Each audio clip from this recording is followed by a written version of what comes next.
Hi friends, welcome to ஷைகனிஷ் media. இன்றைக்கி நம்ம சேனலில் என்ன பார்க்க போகிறோன்னா சண்டே ஸ்பெஷல் என்ன இன்றைக்கி சாப்பாடுன்னு தான் பார்க்க போகிறோம்.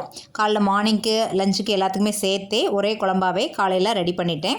நான்வெஜ் கிடையாது, அதனால் வெஜ்ஜில் எதை ஸ்பெஷலாக ஹெல்த்தியாக என்ன பண்ணலான்னு தான் ரெடி பண்ணியிருக்கேன். பன்னீர், மீன் மேக்கரும் உருளைக்கிழங்கு போட்டு கிரேவி வச்சுருக்கேன். மார்னிங் பிரேக்ஃபாஸ்ட்டுக்கும் லஞ்சுக்கும் இதே ஒரே குழம்பு தாங்க.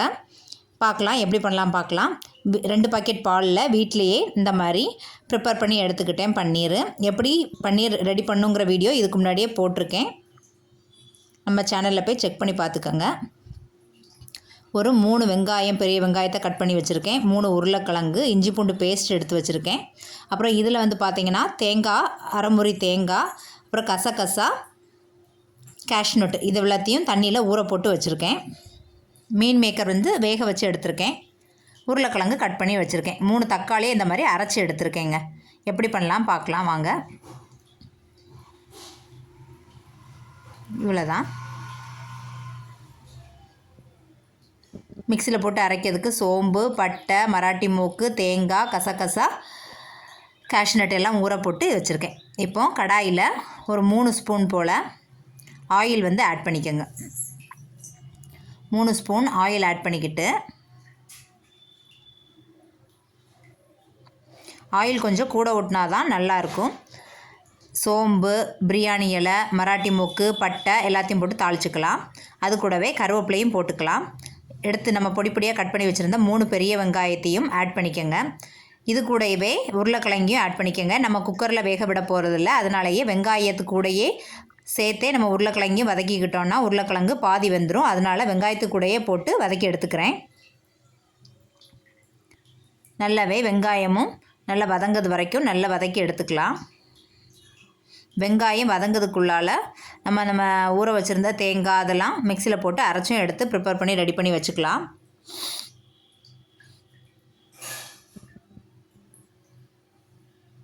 ஊற வச்சுருந்த தேங்காய், கேஷ்நட்டு, கசகசா, பட்டை, சோம்பு அது எல்லாத்தையும் மிக்சியில் போட்டு அரைச்சி தனியாக எடுத்து வச்சுக்கோங்க. இப்போ வெங்காயம் நல்லாவே வதங்கிருச்சு. வதங்கின இஞ்சி பூண்டு பேஸ்ட்டையும் போட்டு நல்லா இந்த மாதிரி அந்த பாத்திரம் அடி பிடிக்கிற அளவுக்கு நல்லா வதக்கி எடுங்க.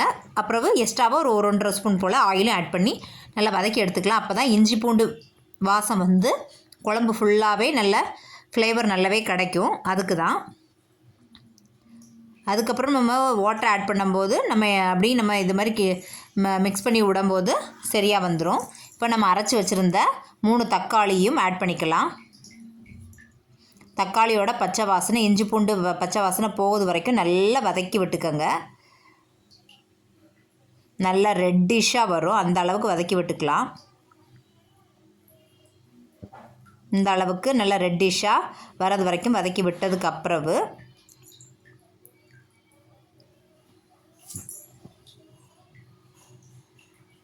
நல்லா பச்சை வாசனை போகிறது வரைக்கும் வதக்கிக்கலாம். இது கூடவே நம்ம ஒரு 3.5 ஸ்பூன் போல் மல்லிப்பொடி, அதாவது தனியா பொடி, 3 ஸ்பூன் போல் மிளகு பொடி, ஒரு 1/2 டீஸ்பூன் மஞ்சள் பொடி எல்லாத்தையும் போட்டு நல்லா மெரூன் கலர் வர்றது வரைக்கும் நல்லா வதக்கி எடுத்துக்கலாம். அப்போந்தான் டேஸ்ட் நல்லாவே கிடைக்கும், அட்டகாசமாக இருக்கும். குழம்பு நல்லா பார்க்கறதுக்கு நல்ல ரெட்டிஷாக இருக்கும்போது அந்த ஃப்ளேவர் பார்க்கும்போதே சாப்பிட்றதுக்கு நல்ல டேஸ்ட்டாக இருக்கும். அந்த கலர் கிடச்சிருந்துன்னா அதுக்காக தான் இந்த வத்தல் பொடி, மல்லிப்பொடி, மஞ்சப்பொடி இது நல்லாவே கடாயில் போட்டு நல்லா வதக்கி நல்லா அந்த மெரூன் கலர் வந்ததுக்கு அப்புறம் தான் நம்ம வாட்டர் ஆட் பண்ணணும். இவ்வளவு நேரமாக நம்ம வெங்காயம் வதக்கும் போதே நம்ம உருளைக்கிழங்கு போட்டதுனால முக்கால்வாசி இப்போ உருளைக்கிழங்கு வெந்திருக்கும். இப்போ வாட்டர் கூட ஆட் பண்ணி வேக வைக்கிறதுக்கு ஈஸியாக இருக்கும். குக்கரில் பண்ணதாக இருந்தால் நம்ம ஒரு விசில் போட்டுக்கலாம். இப்போ நல்லாவே வதங்கிருச்சு. மசாலா எல்லாமே பச்சை வடை போகிறது வரைக்கும் நல்லா வதக்கி எடுத்தாச்சு. இப்போ தேவையான அளவு தண்ணி ஆட் பண்ணி நல்லா மிக்ஸ் பண்ணி விட்டுக்கலாம்.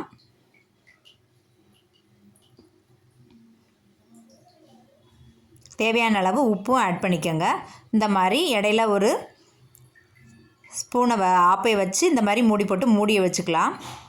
மூடி வச்சு வேக வைக்கும்போது தான் நம்ம பச்சை வடை போகும்போது வதக்கின அந்த மணம் எல்லாமே அந்த டேஸ்ட்டு அப்போ தான் கிடைக்கும். மூடி போட்டு வேக வைக்கும்போது நல்லா கொதித்ததுக்கப்புறவு நம்ம அரைச்சி வச்சுருந்த எடுத்து வச்சுருந்த மீன் மேக்கரையும் பன்னீரையும் ஆட் பண்ணிக்கோங்க.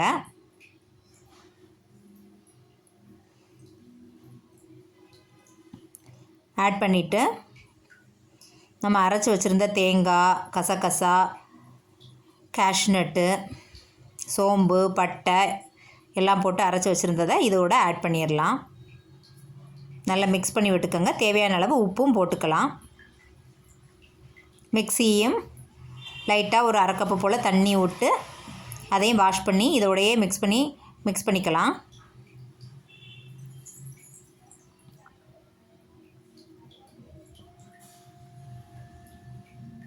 சூப்பராக எம்மியான டேஸ்டியான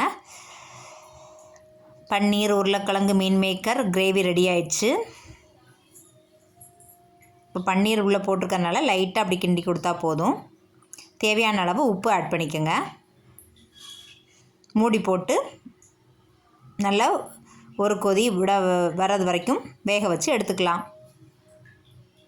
இப்போ நம்ம திறந்து பார்க்கலாம்.